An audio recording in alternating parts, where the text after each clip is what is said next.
Welcome to our tutorial on creating a poll from the navigation bar on Twitter using your PC. Let's explore the simple steps to engage your audience with polls. To get started, open Twitter on your PC and navigate to the navigation bar. Select the Post button located in the navigation bar to begin composing a new post.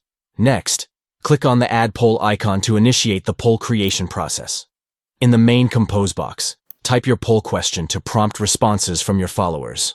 Now input your first poll option into the Choice 1 box and your second poll option into the Choice 2 box.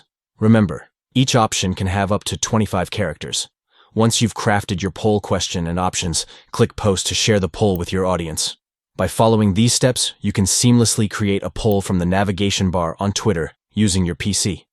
This feature allows you to interact with your followers, gather feedback, and spark conversations in an engaging way. Thank you for watching, and we hope this guide empowers you to leverage polls effectively on Twitter to enhance your engagement and connect with your audience. Start creating compelling polls today to drive interactions and insights on the platform.